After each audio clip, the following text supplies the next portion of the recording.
Hey, everybody, how you doing?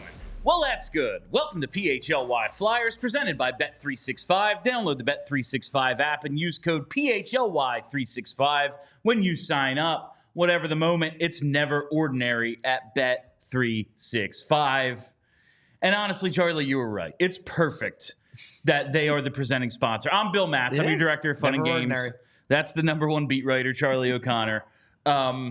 It's perfect because it's never ordinary in Flyerland either. It appears as if, we say all the time the coach is insane, so he could, I guess, wake up on Sunday and go, you know what? This is a bad idea. Bring Ula Lixell up. Oh, he got claimed? Bring Tony Dick up. This is totally, and we don't know. Those two are on waivers today. They'll probably clear. I would assume. I would think. Everyone else in the league has their Ula Lixell that they're trying to get through waivers right now. Yeah. Chances are another team is going to be like, oh, we're going to let ours go and take yours. Like, all right, well, then we're taking yours. Yeah. Anyway. It's possible, but highly unlikely. It looks like Jett Luchanko is a Philadelphia Flyer. Sure does. They've made their cuts. Lixell is on waivers. Richard is on waivers. Andre's down. Andre has been sent down to Lehigh Valley. I feel like those were the only three other guys that had even any chance. Unless you thought they were some sort of corrupt bargain with the Kolosov crew to keep 3 goalies. There was I didn't think they were going to keep 3 right away. I do think there's something, whether he's going to get loaned back or brought, but that we've talked enough about Alexei Kolosov. This is about Jett today. This is Jett Day. And that's absolutely where I wanted to start. If not for the Philadelphia Flyers making yet an even bigger star out of Philadelphia's #1 hockey beat writer, Charlie O'Connor, by featuring him in the trailer of the, what's it called? The Standard? The Standard episode 2 has dropped. And we want to play that trailer for you because they use Chuck in it. It's outstanding. Building a hockey team is like assembling an orchestra. The conductor leads the group for a unified performance. Every member has their own role to play. Each instrument carries its own sound. The direction this group's going, it's really fun to be a part of. People who grew up in the Flyers family, like, this is normal. Chaos is normal. It's gonna be a long night. Yeah.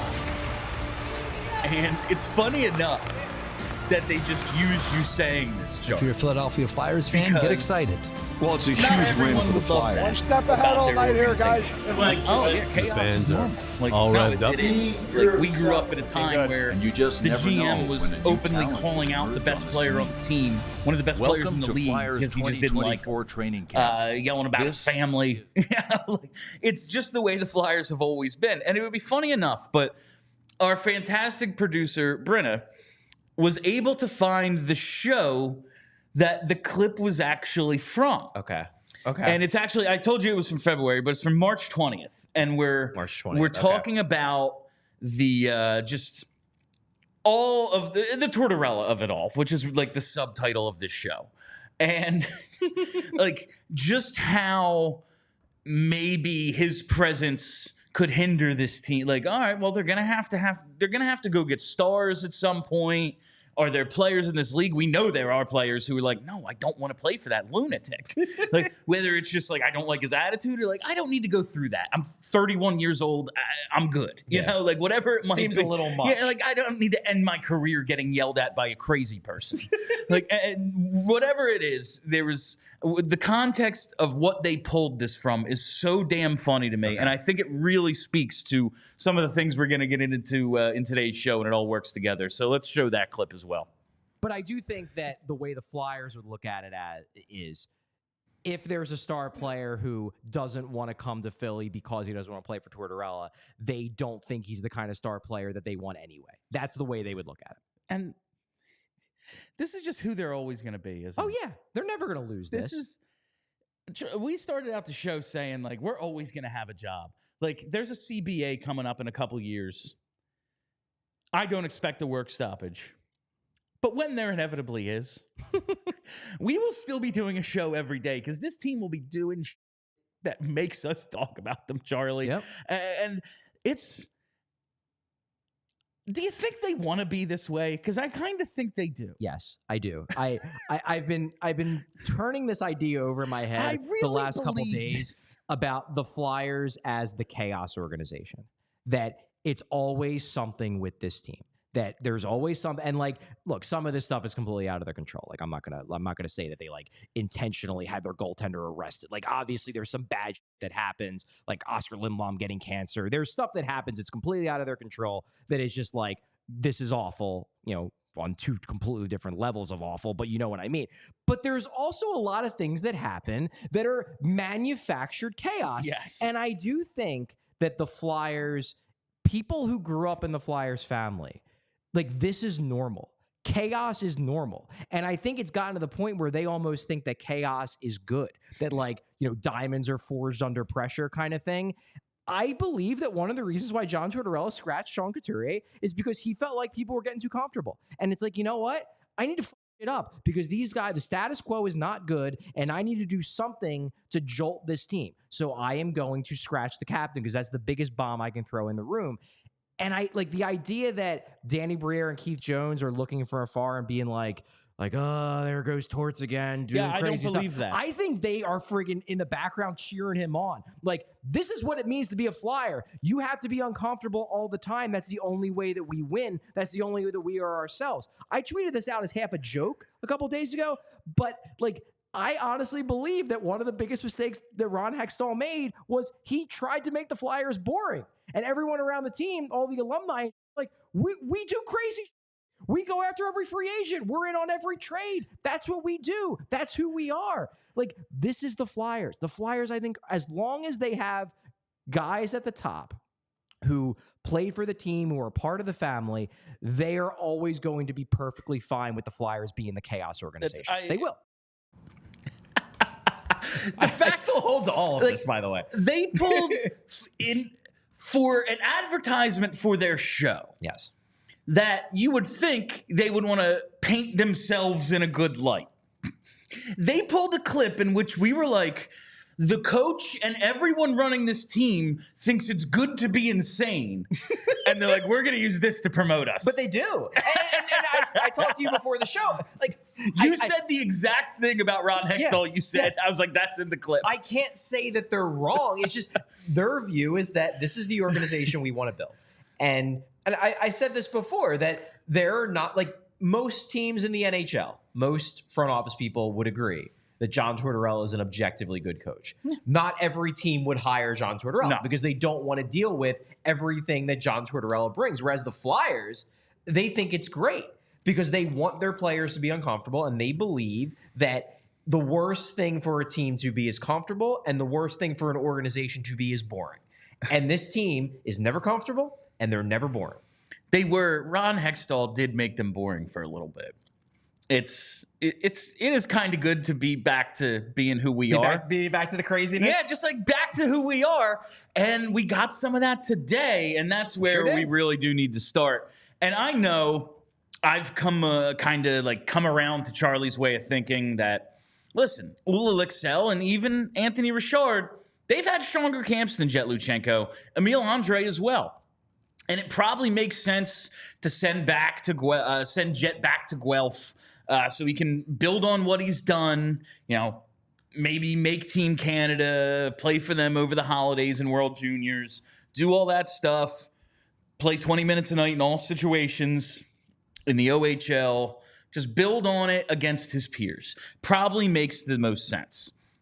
But after years, and I don't just mean like the last year, 13 months here at PHLY, or all the way back to 2016 with BSH, talking like Sons of Penn, Buzz on Broad, the Orange Update. This entire, these 10 or so years that I've been yelling at you about this friggin' hockey team, I have been screaming, play the kids. You have? It's true. I cannot be upset, even though maybe it might not be the smartest idea. I simply cannot be upset about an organization choosing the philosophy of we're going to play the kids after yelling about it for 10 years. It's the kid I was like, well, maybe not yet about, when everyone else, I'm like, why is Ola Lixell, why are you not up here yet? But that's a different story. I am pretty excited about this. It's maybe a little crazy, and we'll see if he sticks for 9 games, if he sticks for 39 games like they did with Lucas Spiza. We'll see. If he plays all 82, maybe they end up playing closer to 90 games if they make the playoffs, maybe win a round or so. This is pretty exciting, and that's what the Flyers want. No, I'm not saying that this is the reason why, because I do think there are a lot of other reasons why this happened, and we'll get into those reasons over the rest of the show. But it definitely, I'm sure it at least factors into their consideration to a degree. Probably not the main thing, but it's there. It's in the back of their heads of they want people to be talking about the Flyers. Yeah. They want to be relevant in this market. And obviously, Matvei Michkov makes them relevant immediately because not only has he had the great preseason, he's been hyped for a year plus. He is the savior. He's this, potential superstar. So they already had hype. But adding in, hey, the guy we took 4 months ago in June in the first round, yeah, he's on the team too. You can't tell me that that's not going to get casual fans interested in this team. And I think they want that. That is important to them. It is important to them to stand out in this market. And I think this move, especially for people who didn't watch the preseason, are going to look at this and say, wow, they took a first. This guy's 18, is already on the team. Man, he's going to be awesome. This is great. I think it will get people, especially casuals, interested in the start of the season. I think it was the last time Briere spoke when, beginning of camp, that time frame right in there, right before camp opened, maybe. He said we're in the we know we're in the entertainment business. And this is both of those things. Yeah. It is entertainment and it is business. And it's business. It speaks to both sides of that, and they understand. Listen, there's hockey reasons for it, and we're going to get into those now. Mm-hmm. But you can never not factor that stuff in. Like when we've talked in the past about mid-market teams, and the Flyers are not a mid-market team. They're in a major U.S. metropolis owned by one of the biggest companies in the world. Mm-hmm. But we've talked about Winnipeg and some of the mid-market teams. They can't rebuild. That's not on the table. Dallas just came out and said it a couple of months ago. We were thinking about rebuilding, and then we're we can't. Yeah, financially, we can't make it work. If we miss the playoffs 5 years in a row, we're going to be playing somewhere else. The Flyers could financially make a bottom-out rebuild work. It's just they won't. They don't want to. They don't want to. They don't believe in it. That's not something it's a philosophical difference. A philosophical thing, These other teams are no, we need to keep Hellebuck and Scheifele, even if we just lose in the first round, because this team won't exist anymore if we don't. Yeah. I understand the business side of this. There's hockey stuff too, and let's start with that. So if the Flyers have made their cuts, they're down to 23. So unless someone changes their mind about something between now and Monday, the team going to Vancouver to start the year in the 4-game road trip will include Jett Luchanko. Is that correct? Yeah, pretty much. This is wild. And they're not practicing tomorrow or Saturday or Sunday. They gave the guys the 2 days off. It's been a really busy camp. It makes sense. They'll hit the ice on Monday. I guess in theory, the practice will happen before the rosters are due at 5 p.m. There could be some type of change of heart, but what would it be? These guys are gone. They've sent everybody back. This is the roster. They've waived these guys. Yeah. It's we've risked losing both Richard and Lexell because we think this dude he's part of the future. He's part of the present. Yeah. It's very tough for me to envision a scenario where Luchanko isn't not just on the opening night roster, but in the opening night lineup. I think that decision's been made. John Tortorella, even as today he was saying no final decisions have been made, we're still having discussions. Then he drops in, a Freudian slip of, when the games get real, we'll see how Luchanko does. It's that wasn't an if, that was a when. So you're letting the truth out 2 hours early because you can't help yourself. This decision had been made. And you have some clips of Tortorella that we're going to play, one of them in a second. But the one we decided we don't need to play because decision's kind of been made. They made their cuts. That when and not if. Yeah. When you say that to me, we'll see how he does when the games get real, tells me this is more of the 9-game tryout than it is you're here, kid. I agree. I absolutely think it is more of the 9-game tryout. Yeah. I don't, and if he does well, we're keeping him. I don't think this is a situation where they put him on the team and it's all right, you're here for all 82. We believe you're 100% ready. And if they did, I already disagree with this move. If they actually watched him in preseason and came away being he is definitely NHL ready, then I would think they had totally lost their minds. At least if they're we'll give him the 9 games and then we'll see. At least I know they haven't lost their ability to evaluate hockey. Like they know on some level that what he's done in preseason doesn't justify like the Michkov, where it's like, yeah, you're on the team, bud, and you're not like you ain't going anywhere. You're here for all 82, better or worse. His worst game, he had 1 point. Yeah, like, how terrible. Yeah, like Luchanko, he absolutely stood out against Washington, where it was like, oh, we might have something here. Yeah. And since then, like I think you tweeted this the other day, like there have been flashes, there have been moments, there have been plays. He's had good moments. He's had good shifts. Yeah, it's not like he's been bad. I would never ever say he's been bad. But it's just been like very, very good for an 18-year-old in NHL preseason. You've never, since Washington, just been like, 17, he was one of the best players out there. Yeah. He hasn't stood out. And if you make that argument, you're lying to both us and yourself. Yeah. Maybe you're seeing something I don't, but I haven't seen him stand out. I thought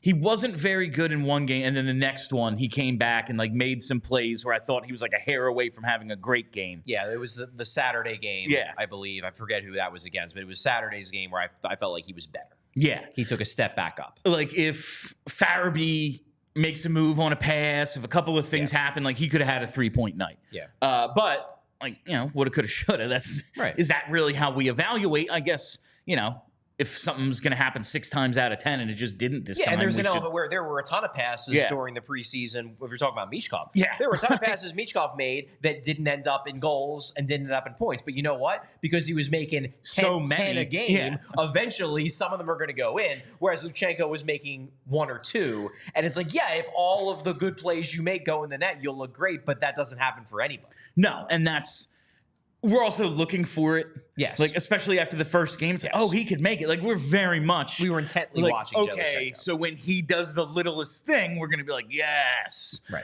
But again, I'm not going to bash them for doing something I want them to do. Like, that would be ridiculous. But we have said so many times, like, Keith Jones and Danny Briere have told us, like when they're asked, what do you think the timeline is? When do you think you'll be ready to contend? They always go, well, the players will let us know.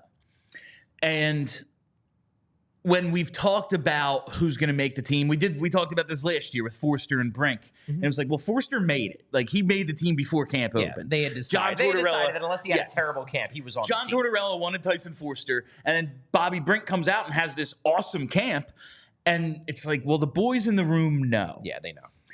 We can't have Forster make this team and be like, well, Brink wasn't good enough. Yes, he was. Yeah, he was better than Forster. He was better. And then as the season played out, Forster was the better player. It became obvious that Tyson Forster is the better young player. If you're saying camp is important because this is where we make our initial decisions, and it is, well, then Brink had to make it.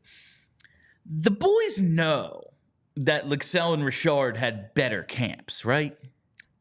I don't know. I can't speak to that. I do know that at least in the first half of camp, I had heard that there were multiple players in that room who were very, very impressed with Jett Luchanko. But that was, again, the first half of camp. That was, the first 3 days. They're watching him skate around in circles like he's a NASCAR the first day. Yeah. Then he's standing out in scrimmages. Then he scores 2 points in the first preseason game. And I think a bunch of guys after that are thinking to themselves, man, good job, Danny. Nice pick. This kid looks legit. Now, I don't know how they're feeling after the last 3 games. Maybe now they are looking at it as like, well, we know Ulla. He's been around and he had a real good camp. And man, this Tony Dick guy can skate. And Emil Andre, we know him too. And he looks better than he did last year when he made the team. I can't speak to what the players are thinking. It would be tough for me to imagine that they viewed his camp the same way I think they viewed Brink's camp last year. Yeah. Because Brink was scoring like crazy and making plays constantly. And it's fair to say that is not Luchanko's entire game. That part of Luchanko's game, what will make him hopefully a solidly above average NHL player, at least over the long term, is the two-way elements, the speed, the details, breaking up plays, things like that. That's fair. That is fair. But Bobby Brink definitely had the more productive and I would say overall more impactful camp. So it was very easy for guys in that locker room to be like, well, yeah, you got to put Brink on the team. Yeah. I don't think there would have been a revolt/mutiny in the room if they would have sent Jett Luchanko back. I'll put it that way. That's what I'm getting at. Maybe it's not so much that other guys deserved it. It's just like, are we positive this is the right move? And that's why I want to get to you on this, Charlie. But first, we have to take a quick time out so I can tell you about our presenting sponsor. That's right, our friends at Bet365. Whatever the moment, it's never ordinary at Bet365. Right now, new customers can get $200 in bonus bets when you bet just $5. Use the code PHLY365 to sign up, deposit $10, and place a bet for $5 to get $200 in bonus bets. Bonus bets can be used on the spread, total, player props, futures, and more.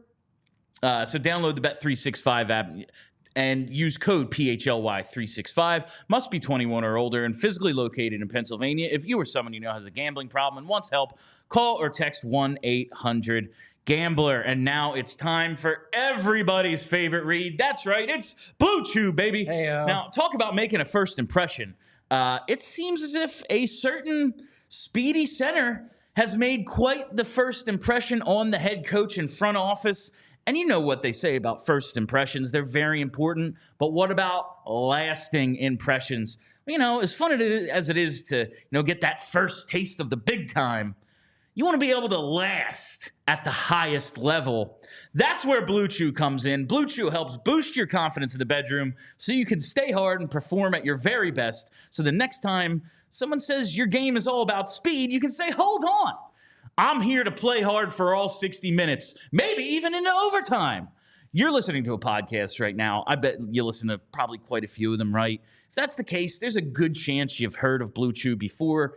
But just for the uninitiated out there, the virgins, if you will, Blue Chew is an online service that delivers the same active ingredients as Viagra, Cialis, and Levitra, but at a fraction of the cost and in a chewable form. The process is simple. Sign up at BlueChew.com, consult with one of their licensed medical providers, and once you're approved, you'll receive your prescription within days. Like I've said, you've probably heard an ad like this 100 times before, because I know I certainly have. And if you're like me, you're at least a little curious if it works. Well, the fine folks at Blue Chew are putting their money where their mouth is. You can try Blue Chew's tablets free for a month and see for yourself. They say there's nothing sexier than confidence, and Blue Chew can help give you the confidence to get greasy and go hard into the crease. And we've got a special deal for our listeners. Try Blue Chew free when you use promo code ALLCITY at checkout. Just pay the $5 shipping. That's BlueChew.com, promo code ALLCITY to receive your first month free. Visit BlueChew.com for more details and important safety information. And we thank Blue Chew for sponsoring this podcast. William, it's going to be fun to come up with. Sir. It's going to be fun to come up with different hockey references for this all year. Oh, yeah.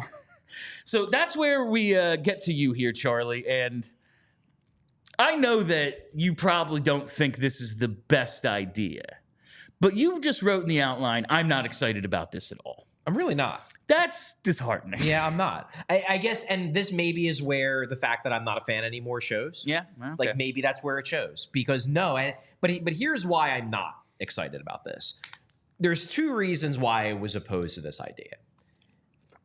And I think it's more one reason than the other, which is why I'm just not excited. The first reason, which I think probably is the better of the two reasons, is the concerns about development. That I worry that, either if you keep him up the whole year, you may lower his plausible ceiling because he may just get used to doing all the things that make you a good third line center and never actually develop the creativity and the skill plays that will allow him to be a top six center. I do worry about that. If he only gets the first 9 games, then he gets sent back, I worry less. I don't think it'll hurt him forever, but I do worry a bit that it messes up his entire junior year. I worry about that because there's a world where, if he ends up staying with the Flyers until early to mid-November, goes back, is a little, disappointed and a little down because he's not playing the NHL anymore, then he starts to figure it out. Then in mid-December, he leaves his junior team again to go to the World Junior Selection thing. There's a very real world where his junior season doesn't get normal until mid-January. And that, to me, doesn't seem like the best way to develop a guy. But all that being said, I would still have concerns about the developmental negatives of the potential developmental drawbacks of this move had Luchanko start to finish in this camp just kicked ass. I would still have had those concerns, but I would be real excited because my thing would be, okay, deep down, am I worried that this might not be the right move? Yeah, I am. I'm worried you're rushing a just turned 18-year-old. But man, he's just looked so good. Like you gotta play him. You can't say no. You can't say no. You gotta play him. And this is so exciting because we're watching an 18-year-old who was just drafted a few months ago, just killing it out there. And I would be excited to see if he can keep that up because that's fun to me. It's fun to me to be like I am very excited to see what Matvei Michkov can do in the NHL. And obviously a lot of that is the hype. But another part of it is he's been freaking great in preseason, and I want to see if he can keep doing that in the regular season. That's part of my excitement for Michkov is that we've seen it. Now it's like, okay, well, can you do it and when the games get real? I think he can, but we'll see. The thing with Luchanko is he's not playing that well. And I think that's why I'm not that excited because it's like, am I excited that he made the team? I'm excited for him. Yeah, okay. I'm excited for him. I am happy for him. I'm not excited to see the version of Jett Luchanko that I watched the last 3 preseason games in a regular season NHL game because that version of Jett Luchanko didn't strike me as all that impressive anyway. So it's like, I'm not that excited to see him because the version I've seen of him for the last week and a half has been nothing special relative to NHL competition. Now, if he was killing it, if he had done that Washington game 3 more times, I would still have concerns about the development, but I'd be real excited to see if he can just push through and still be awesome. He hasn't been awesome. So it's like, what am I excited about? Am I excited to see him, go real fast up and down the middle a bunch of times and finish with 1 shot attempt and do really nothing offensively? Like, no, not really. I can watch Ryan Poehling do that. I'm not excited just because his name is Jett Luchanko. I would be excited if I thought he had a chance to jump in and be awesome right away. And over the last 3 games, I've seen nothing to tell me that he's going to jump in and be awesome right away the same way I am excited to see if Michkov can be awesome right away because I think it's legitimately possible. I guess we differ in terms of expectation. Like when I wanted him to make the team, when I was like, yeah, he should be here. I guess maybe I agree with the Flyers here. You should be uncomfortable. I want him to persevere through these first couple weeks, first couple months, whatever it might be, because he's not going to be very good right away. Like he is going to at least struggle in some. There might be some things he's good at right away. I guess it's possible he kicks ass right away. That's possible. I guess just based on what he's done over the last 3 games, I don't think it's likely. I just always thought like the kid's barely 18. October, November are going to be a figuring it out process for him. And then maybe we can see him progress as he gets more experience and gains confidence just because he's figuring out what he's doing a little bit. And if ultimately my other expectation is like he was never going to be a franchise center. He was never going to be this team's 1C. Now, if that's never an option, then why are we so excited about it? Are we so excited about a future third-line center? I want to be more excited about Jett. And what would make me more excited about Jett is if I saw something over the last 3 games that led me to believe he was ready to be an impact center. It's not that ultimately I think he's just going to be a 3C. He's just going to be a Scott Lawton or something. I think he might be a very good second-line center one day. He might be able to do a lot of different things for you. Maybe the points totals never come, but he plays a bunch of different roles. Whatever it is, I just think like some of the things I saw him struggle with, I think he can only learn by doing at the NHL level. Like a very small thing, a very simple thing. He actually wasn't all that bad in the faceoff circle. He wasn't good. Okay. He was probably a little below average, somewhere between the 45 and 50% range. Which is, again, real good for an 18-year-old. For an 18-year-old, that's awesome. Yeah. But he was like 5 of 6 every night in the offensive zone and 0 for 4 in the defensive zone.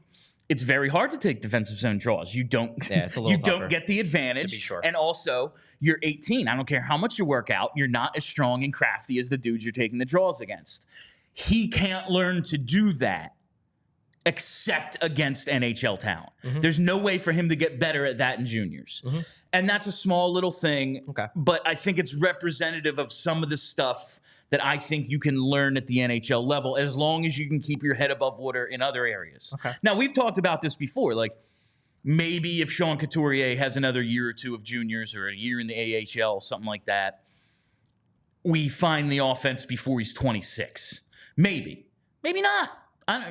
He did eventually win a Selke and have like 2 30-goal seasons before he got hurt. It did come around. It came around eventually. It did eventually come around. I've said, I think Luke Shen, like, okay, you can do this one thing. You're just going to do this one thing. I think there was something more there with him. But by the time It was like, well, now you have 400 games played. You are who you are, bro. Like, and it just never got all the way there. He still may have had a nice career for himself, but I don't think anyone's like, oh, Luke Schenn, difference maker, you know?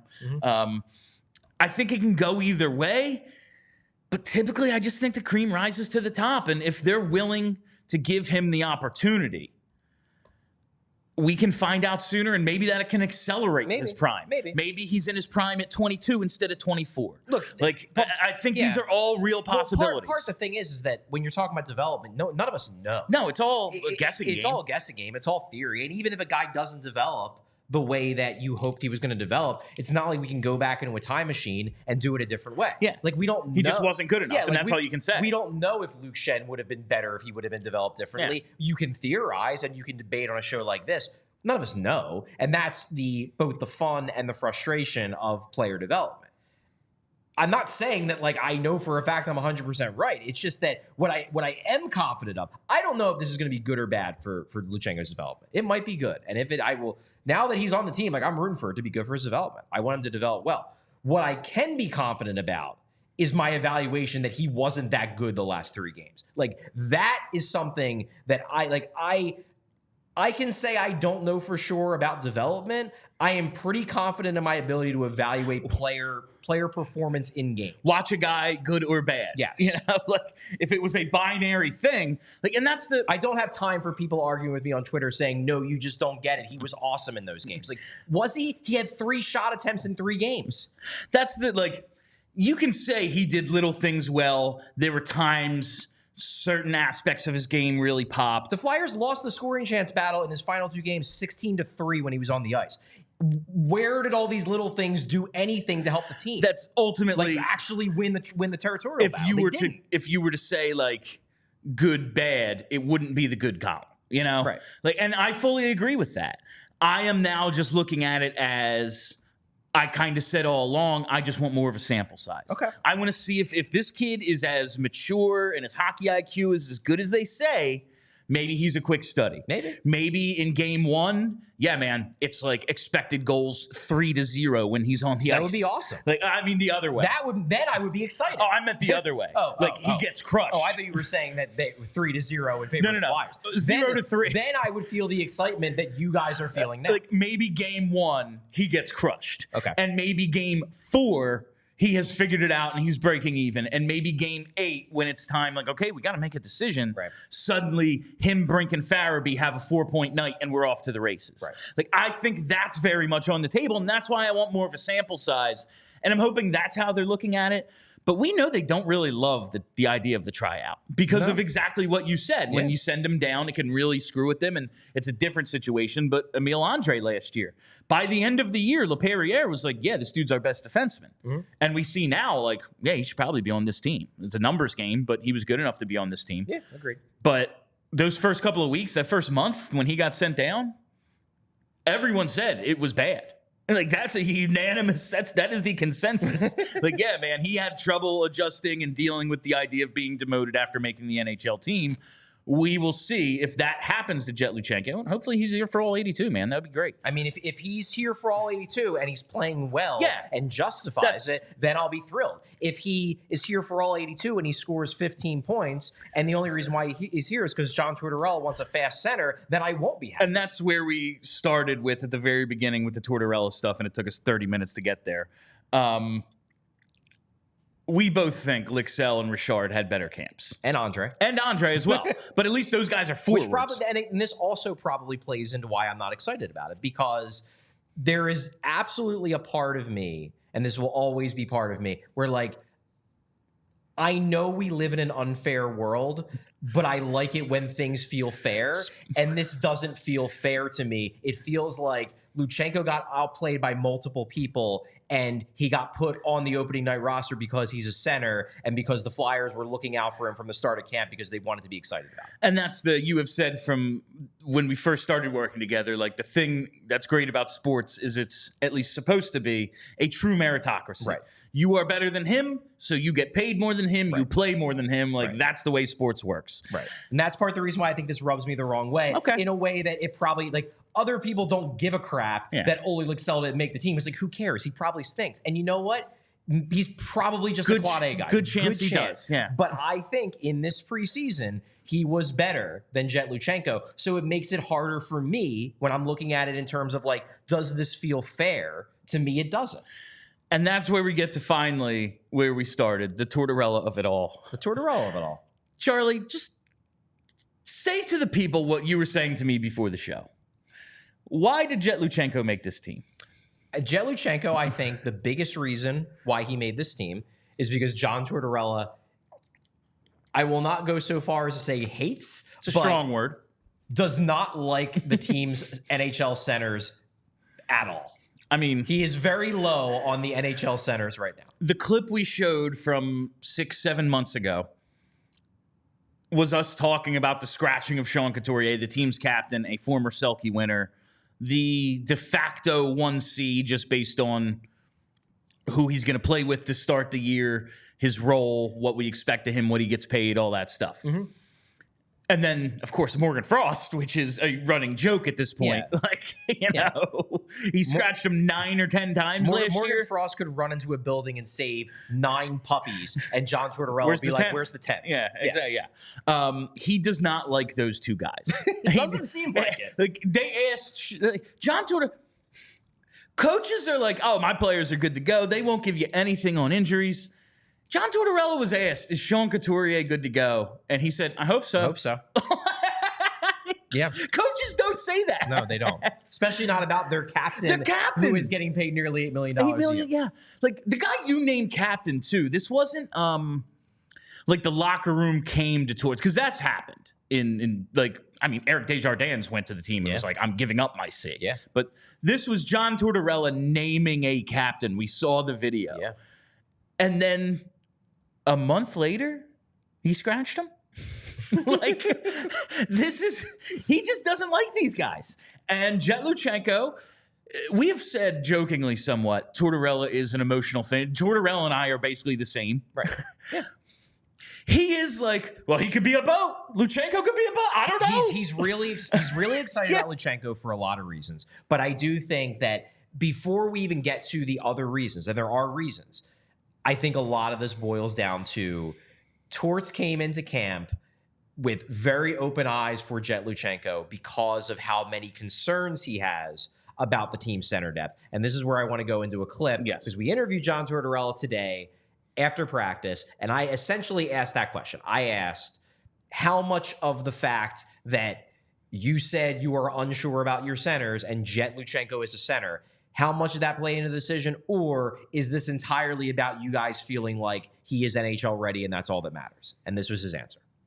The position certainly comes into play. Yeah, the center ice position. And Luch is a center. But we're not going to force feed a young player because he plays a position that I think we need help at, that we need to develop. The biggest thing in why he is still in discussions with us as far as playing in the National Hockey League is he's a mature kid. It doesn't worry me. Is it too much for him? There's, as far as just stepping into the league, let's say he does start playing with us.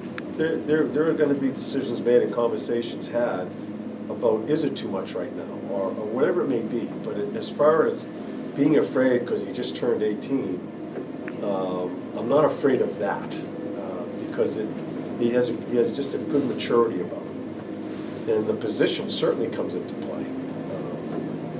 Speed up the middle is so important in our league, and he has it. And how he sees the game, how he sees the play away from the puck, has given him the opportunity to still be playing with the National Hockey League team in practice.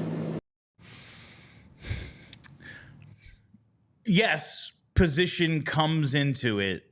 No, we're not going to force feed our young players because we need that position. But even when he said, because we need that position, the fact that he straight up said, and I quote, a position I think we need help in, I think he's kind of given away the game right there. He's straight up saying, I think our centers stink. Yes. He does not like the centers on this team. Yeah. And they are a big question. As much as we joke about, like, he just doesn't like these guys, Sean Couturier being Sean Couturier or some semblance of a guy that can play that role again is a huge question mark, both for this season and going forward for the rest of his contract. Morgan Frost, this is kind of this is it, man. Like, Morgan Frost is a good player. Yes. He's a good player that cannot convince John Tortorella he is a good player. He is a good player, and I'm still not, I like him. I'm still just like, what is he? Like, what can we use him for? Yeah. How can I consistently count on him to be X? Because he can be very good. And I know that everyone's streaky. That's not like what I'm talking. It's just like, I'm still just not sold on him as, oh yeah, man, he's a 2C on a good team. Right. And if he's a 3C, like, okay, what kind of wingers do we have to put with him for a third line? Like, I'm just unsure of what Morgan Frost is. That's fair. Those two big question marks. How many times have we made the joke about last year, like, in the thick of a playoff race, we're looking at 1C Ryan Poehling. Right. Maybe right now all Jett Luchanko is Ryan Poehling, but he wants another Ryan he Poehling. counted on that a lot. He sure last did. year. No, and this is something that I've talked about in the media room, I've talked to you about, and I've done a lot of thinking about it. Because I've legitimately, and look, I'm not saying that Sean Couturier is the guy he was pre-back surgeries, prime, peak, Selke Sean Couturier. He's not. I don't think he is. I guess we'll see this year, but I don't think he's that guy anymore. What I've been thinking about a lot is I've covered multiple coaches. I've covered Sean Couturier for basically his entire career. And every single coach that has been around Sean Couturier loves him, raves about him, talks about how he's a coach's dream. He does all the things right. You know, he's the perfect center. He's so smart, all this stuff. And I think to myself, why does John Tortorella, the one coach in Couturier's entire history who doesn't think he's that good? Why? And I did thinking on this, and it's like, okay, maybe one is just that, well, he's just not that good anymore. But I don't think that's it. And I think I know why. Because it goes back to what you said about Ryan Poehling. He loves Ryan Poehling. Now, he knows Ryan Poehling can't score that much. He's a limited player. But why does he love Ryan Poehling? There's one thing that Ryan Poehling can do and can do real, real well. He can skate real, real fast. Sean Couturier can't. Never could. Never could. And now he has back problems. And now he has back problems. I really think that the big sticking point for Tortorella with Coots is like, yeah, he does all these great little things. He's a smart player. He's a hard worker. I love his attitude. I love his approach. I think John Tortorella looks at Sean Couturier and just says, he's not fast enough to play the way I want this team to play. And that's why they butt heads. I think it's a big reason why he gets so frustrated with Morgan Frost. Because the thing with Morgan Frost is, Morgan Frost actually is fast enough, but he often doesn't play fast. He is a deliberate player. And I think that ticks Torts off to no end, because it's like, I just want you guys down the middle to be fast. And he said it in that clip. He said, speed down the middle in the NHL these days, it's so important. And I think he watches Frost. He sees a guy who, when they're doing testing and when they're in practice and he watches him go in a straight line, he's like, he's so quick. He's so fast. He's everything I want in a center. And then he watches him in games and he sees him slow things down and it makes his blood boil. I think John Tortorella has an idea in his head for whatever, whether it's this team or whether it's just his view of the NHL, that his centers have to be fast. And I think that is a big reason why he has been banging the table the entire camp for Jett Luchanko, because for all of the things about Jett Luchanko's game that are not finished and that are still raw and still need work, the one thing that don't need any work at all, dude can fly. Yeah. And I think Torts, after watching him kill it in the day one skate test where he didn't even look tired, every time we talk to Torts, like when we talk to the assistants about Luchanko, they're always talking about the details. They're like, yeah, you know, he's so smart, does all the little things right. We talk to Torts about him, like he mentions that, but it's always, hey, he's so fast. He plays with so much pace. He's in such good shape. Like, that's what he loves about him. And I really think that the unifying theory here, why he loves Poehling more than he probably should, why he dislikes Couturier more than he probably should, why he's banging the table for a just-turned 18 Jett Luchanko who was not that good in his final 3 preseason games, the unifying theory here is he wants speed, especially down the middle. I really think that's what's going on here. It's not all of it, but I think it's a big part of it. It would make a lot of sense, Charlie. It would. And we talked, like, before the show, like, look at the players he's liked. Like, not just Paling, but like Owen Tippett, who suddenly has a big old contract. Yeah. Like, the guys he's gone to bat for, the guys who have gotten their names placed on that. Like I always say, he's here to make a list with two sides. Has it, doesn't have it. Yep. The guys who are on the have it side pretty much all can skate. Like Tyson Forster, but Tyson Forster is He's the good. one exception. He can score, Right. and he's like pre-back surgery Sean Couturier, where he does all the little things and like provides some offense. Right. But we talk like Kevin Hayes. Yeah, hated Kevin Hayes. Kevin Hayes played at that deliberate, all right, I'm going to pull up. We're not going to rush to the net. I'm going to pull up. I'm going to look and distribute. Like, he doesn't like that. I think that's the same thing he doesn't like about Morgan Frost. Especially down the middle. Yeah. Because what was the thing that he not a center. that he butted heads with Hayes Not a before center. even scratching it was he's not a center. And like he's playing center for the Penguins right now. Yeah. And he's 3 years older or 2 years older, how much? Like he's clearly a center. He's just not a center in what Torts wants his centers to be. And I think that's probably the frustration with Couturier. And I think that's probably the fixation with Luchanko. It's the speed. All right. Well, we have to take a quick second from this. This would be a great time for Choose Chill, but it's always a great time for Shady Rays, baby. You got to get ready for the season ahead with quality shades built to last. Our friends at Shady Rays have you covered with premium polarized shades that won't break the bank. Shady Rays, an independent sunglass company offering a world-class product rated 5 stars by over 300,000 people. Their shades have durable frames and crystal clear optics, making them the perfect choice for all outdoor adventures. Listen, man, I have these lights in my face right now. I'm reading off of a screen. When I say crystal clear optics, these are polarized glasses, not messing with my eyes at all. And they have the most insane protection in all of eyewear. Every pair is backed by lost or broken replacements. So even if you don't love your shades, exchange for a new pair or return worry-free within 30 days. There's no risk when you shop. And exclusively for our listeners right now, Shady Rays is giving out their best deal of the season. Head to ShadyRays.com and use code PHLY for 35% off polarized glasses. Try for yourself the shades rated 5 stars by over 300,000 people. And we know what time it is, man. It's Red October. Football's in town. Hockey getting started. You got to get a cooler for the tailgating season, baby. That's the time of year it is. It's tailgating season, and there's no better cooler on the market than Rugged Road, because Rugged Road is dedicated to creating innovative and durable outdoor gear for adventurers who demand the best. And their products are designed with the highest quality materials and craftsmanship, ensuring they perform in the toughest conditions. First of all, they're floatable.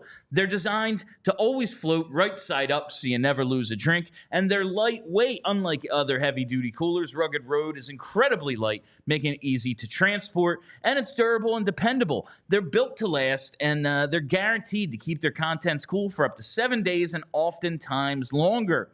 So gear up for the next adventure with Rugged Road coolers. Reliable, durable, and built to be used, Rugged Road is your ultimate outdoor companion. Head to RuggedRoadOutdoors.com and use code PHLY for 10% off. All right. I left the glasses on for both reads just to show you how well they worked. Well done. Shady Rays are great. Shady Rays, outstanding. Fantastic. So I know it's odd because, like, what is an 18-year-old 3C really going to, like, if this was baseball? I know there's ways of recording it in hockey, but I'm not all that familiar with them. Like, in terms of WAR, wins against replacement. Gotcha. What does an 18-year-old 3C really bring you in terms of, like, your record, you know? But Probably this is kind of, we've said, like, if they were the Colorado Avalanche, it's like, we need a 3C. Is this kid ready? He's ready enough. Yeah, he's ready enough. Makes a ton of sense. We're up against the cap. Why not have this kid on an ELC? He's ready enough. Right. The Flyers, by their own admission, are not close to contending. They say it all the time. Now, they also say stuff like, oh, Matvei Michkov, we have low expectations. And it's like, yeah, well, he's at 2 points a game in the preseason. Maybe we should raise him. Maybe we should raise him. They do say stuff to, like, might not be true, they say in public. Right. But what is he real, like... Yes, he's a shiny new toy, and he's going to be fun to watch because he's super fast. He's going to do some things that we're like, oh, wow. But he's also going to, like, is this kind of a win now move? It's a little weird in that regard, right? It's interesting. I think I don't want to come out and say it definitely is, because I want to see what they do with him. Now, if they give him 5 games and send him back, then I can say, and again, we're talking about development where none of us really know. They could very easily position that as, no, we think that his development actually will benefit from getting a taste, but we never had any intention of keeping him up. If that's the case, then no, I don't think this is a win now move at all. Then it's just like, okay, they just think this is the best way to develop him. That said, if this move, to me, like one of the reasons to get excited about this, if you're a fan, is the idea that this might be a win now move. The idea that, okay, well, we know we can't go out and sign free agents yet because the cap situation's a mess. You didn't make any trades this past offseason, but you drafted a guy and threw him in the lineup because you think you can help the team now. That's not a move a rebuilding team, generally speaking, makes. It's the move a team, like thinking back to 2011 when the Flyers put Sean Couturier in their lineup, even though he was going to play a bottom 6 role. And the thought process was, well, he looks ready, he's super mature, and we're trying to get to the playoffs and win a bunch of rounds and maybe even win the cup if everything breaks right. And we think this guy can help us do it. And we just traded our top 2 centers. Right. The decision to put Luchanko on this roster, it does smell of a win now move, and that I can understand. If you are someone, okay, if you are a fan where you don't really care about the minutia of a rebuild and timelines and all this stuff, and all you really care about is like, well, I want them to make the playoffs and I want to watch good hockey, then I totally understand why this is very exciting, because the Flyers just put a guy on the roster who was taken in the first round, and hey, he could be a boat. He's got upside. We know he's got upside. They're taking a swing at this. That's exciting. Now, it doesn't really line up with what they're saying about them rebuilding, but it is exciting because this is a team that just barely missed out on the playoffs. And maybe you think to yourself, well, maybe Jett Luchanko can be that like 1 to 2 points that pushes us over the edge. I believe they think they're rebuilding. I don't think when they say we're rebuilding and we're a few years away still, that they think they're saying something untrue. Mm-hmm. But how many times in the last year have we been like, does that really make sense for a rebuilding team? Like the Konechny contract, the Sealer contract. Yeah. Honestly, Fedotov at this point. To a degree. Like now Jett Luchanko, like they are doing this their way very much, and they don't care what it looks like. Maybe it all works out. It very well could. I am excited to see what Luchanko can do, and that is with the understanding I don't think he's going to have a 3-point night on October 11th. Like, that will be very shocking to me. I just think that if you take Tortorella at face value, and I really think this is true, I don't think this is lying, when Tortorella was like, yeah, the fact that we don't have great center depth does play into it. If you were truly a rebuilding team that was only focused on the future, that wouldn't matter. You would say, who cares? That wouldn't even matter a little bit. Yeah.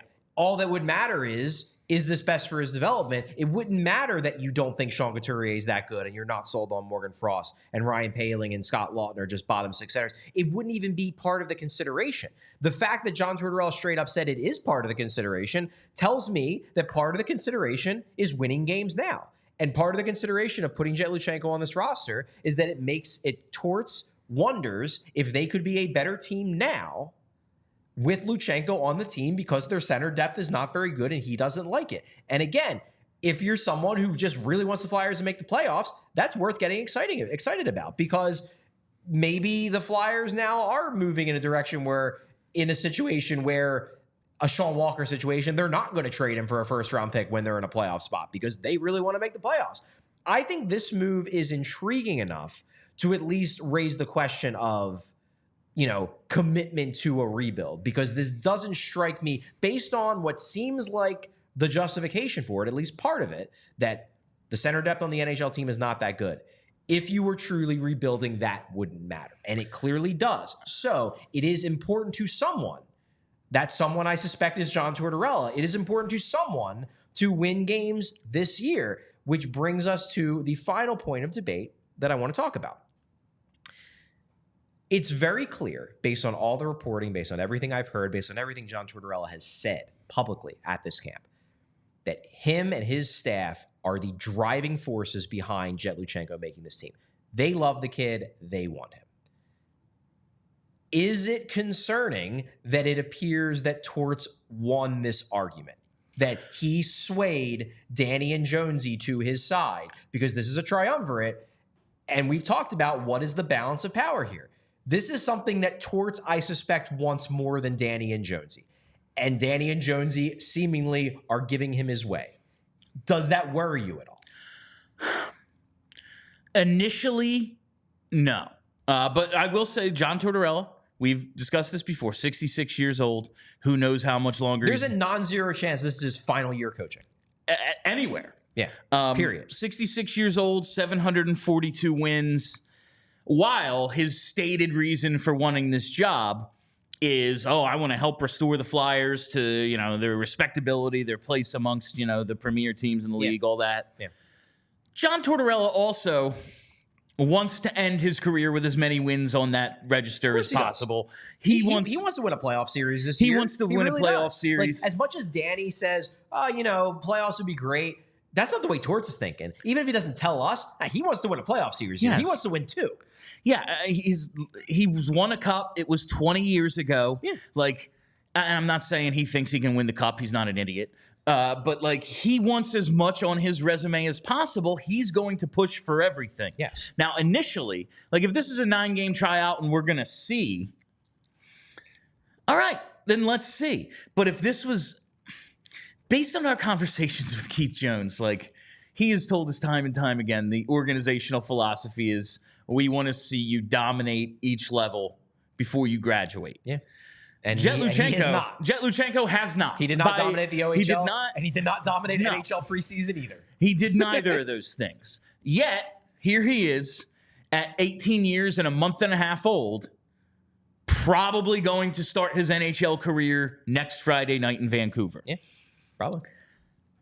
I do wonder about his influence here, especially considering he's not gonna be here, at least in this capacity, that much longer.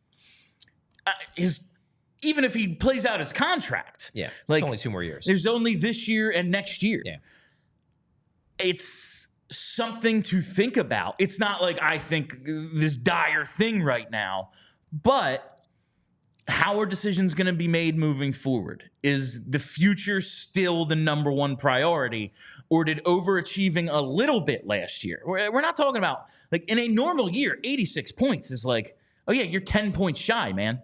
They happen to be short because the East was terrible last year. And that was with by all accounts, a major overachievement. The sum was way bigger than the parts, all that, whatever. Mm-hmm.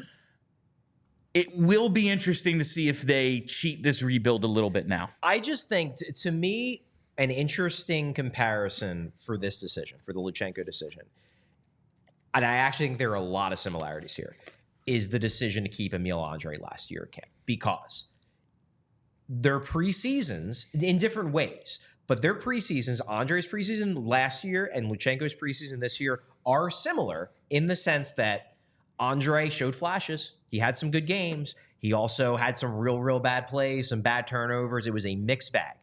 But John Tortorella, and my understanding is John Tortorella was the Emil Andre advocate in that room. John Tortorella went into the room and was like, look, I don't know who on this defense can move the puck. I don't know who I trust on this defense to do a thing that we need to do in order to be decent on the ice this year. Say what you will about Andre's mistakes. He's not a finished product. Maybe he's not ready, but he does this thing we need, so I really want him on the roster. And Danny and Jonesy and everybody was like, you know what? Yeah, we'll give you Andre for a little bit. And if he's not ready, we'll send him down. That's the thing. Now we're in a situation where Jett Luchanko, mixed bag preseason, showed some flashes, not perfect, but fine. He looks like he's going to be able to at least not get killed out there in the NHL. John Tortorella goes in and says, you know what? He might not be perfect, but I love the approach. I love the attitude. He's mature, and he brings something that we don't have. We don't have enough speed down the middle. We don't have enough depth down the middle. And Danny and Jonesy, again, seem to be like, okay, we'll give it to you. Now, the reason why that concerns me is I see what happened with Andre. What happened with Andre last year was he was up for 4 games, and then based on all the conversations I've had with people in the organization, they think he suffered for it. They think it took him about a month down in the AHL to re-find his footing. So they saw that happen in a very comparable situation just last year where they caved to Torts. And now in a very similar situation, they are again caving to Torts. That's a bit concerning to me. We are going to wrap up the show in just a second, but first I would like to thank all of our diehards. We could not do what we do here at PHLY without you. If you're not a diehard, sign up at allphly.com. But you see where I'm coming from. I absolutely see where you're coming from. I do think there is something too, though, like, all right, we're going to give you what you want, and then when you get it, like, okay, he'll then realize, oh, this didn't work. And I don't think if he gets sent back after the 9 games, if Luchanko gets sent back after 5 games, 9 games, whatever it is, it's just like, yeah, he's not ready for what we need him to do. Yeah. I just don't think ultimately. Now, it might set him back for a couple of weeks, like it did Emile Andre, a month, whatever.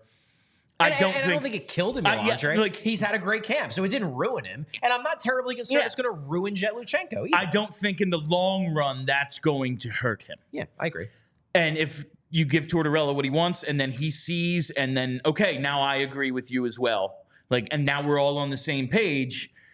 I don't see the harm in that. And that's been my thing with the 9-game tryout all along. I want more of a sample size. Maybe Torts feels the exact same way. Yeah. And we saw that was his almost exact thinking with Emile Andre last year. He can do some things that we don't have. Let's see how he does. And maybe this is just the product of the collaborative environment that they want to build, where everybody in the triumvirate has a voice. And if, Torts is part of the triumvirate, and if he is dead set on this thing, like, we have to do this thing, and it's what I really, really want, maybe, I don't even know if this is the right turn of phrase, but like, to keep the peace, give him what he wants. We don't think it's, and it speaks to what Torts said today, where he's not worried that this is going to hurt him. And maybe that's the thought process of Danny and Jonesy, where it's like, okay, we believe in this kid enough, we believe in his maturity, that we don't think it's going to hurt him. And what's the harm of pacifying Torts for a couple weeks? And I will say, and we're going to get to super chats and wrap up in just a second. This is my final point. I will say that one of the things, like I said, he's got that list. Has it, doesn't have it. Yeah. Much of that is mental. That's why he plays all the mind games he plays. True. Like, John Tortorella is a mental test. Even the physical test, like the rope skate, is actually a mental test. That's all. Yeah. That's all it is. Yeah, and I think it's very exciting that John Tortorella has apparently decided this early that Jett's got it.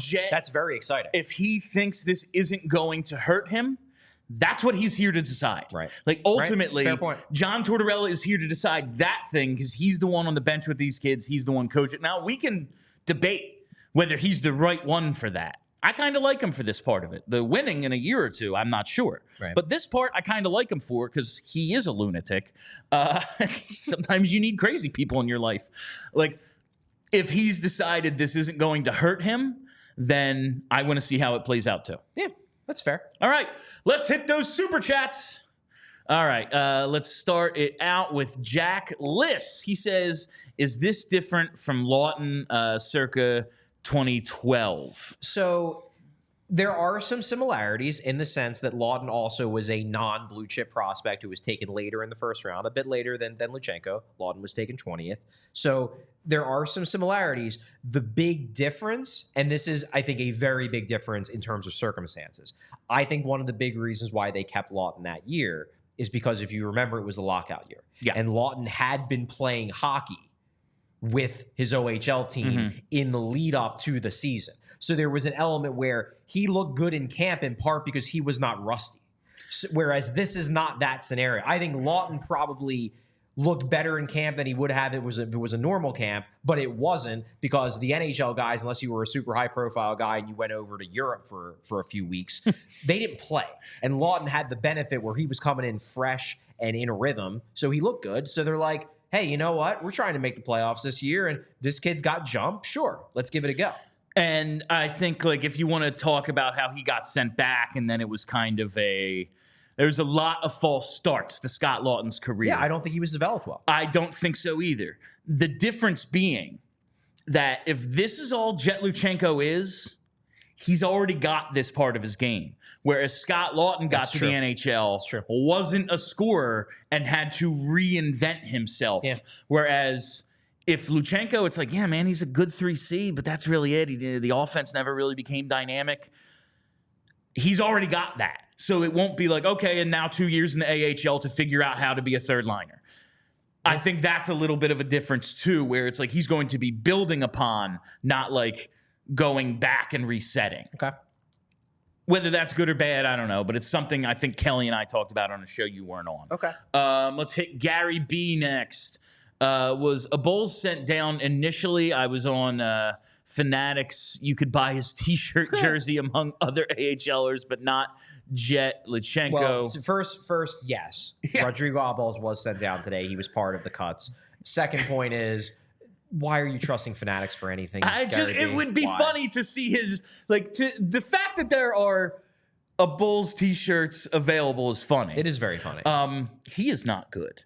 Yeah, I liked his camp more than I liked Eklund's. Yeah, Eklund showed nothing. Yeah. A Bulls I could see getting in games because he can play center. Maybe if a couple centers go down and they don't have Luchanko anymore, maybe he gets called up. He's big and strong and can handle himself physically. He is not a good player. Okay. All right. Let's hit this next one here.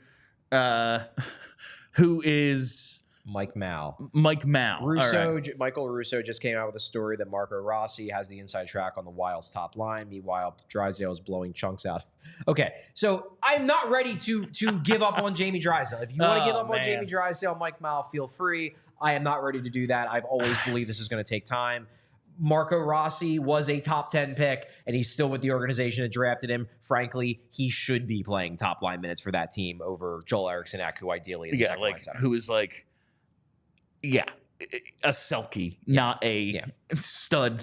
It's. I'm not ready to bury Jamie Drysdale because he's had some turnovers in preseason. Listen, Marco Rossi is a very good player, and maybe that's the trade I would have made. I don't know what all the deals on the table were, but I just need to give Drysdale more time. Exactly. That's where I'm at too. Listen, I'm not the highest on Drysdale right now, but it's insane not to give him more time. Mm-hmm. He clearly needs it, especially when we talked to the president of the team who's like, oh, he was developed poorly. You should be in the AHL right now. John Tortorella said a week ago, he just needs to learn how to play hockey.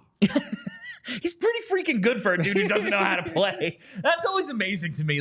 He was never coached. He's pretty good. John Tortorella's the guy for that, maybe. Brad Shaw. Let's see it. We shall but just a little more time. A little more time. All right, let's see from our boy JH, just sending you vibes. Thanks for a great show. Thank you, JH. Thanks, very JH. much appreciate it. And finally from Vineet Singh, am I really supposed to believe that Torts will make Cates a healthy scratch next Friday? Sure looks great like it. Great show, guys. Just got my diehard Mad Russian shirt. Outstanding. Love to see it. Thank you, Vineet. Is Cates, you think, the odd man out right now? Well, based on the lines they've been running at practice the last 2 days, yes, it does appear he's the odd man out because they've moved Lawton out of the 3C role and down to fourth line left wing, which was Cates' spot. Wow. Yeah. Talk about... I know he's not in the doghouse. It's more a numbers game. It's this is a good problem to have. I think they like Noah. Yeah, if you're a coach, it's a good problem to have. We have too many good players. But just think about 2 years ago, man. Yeah, 1C. 1C Noah Cates. Bill, you know what Noah Cates can't do? Skate real fast. Yeah. All right. And that is all the time we have for you on PHLY Flyers for this week. Thank you all for listening. Thank you for hanging out. If you haven't already, you got to hit that subscribe button. Set that reminder bell here on YouTube. Never miss a live show. We'll be back Monday. In all likelihood at our regularly scheduled time at 4 p.m. Check our Twitter for that, at PHLY_Flyers. The schedule gets pinned at the top of of our profile every week, so you can see when we have post games, when we have our regular shows, when our days off are going to be, because now with weekend games and everything, 5 shows a week, sometimes we have days off. All right, so follow us on Twitter and follow the podcast wherever you get those. Just search PHLY Flyers. That's it for us. My name is Bill Matz. That's Charlie O'Connor. Until Monday, go Phils. Y'all silly like the mayor.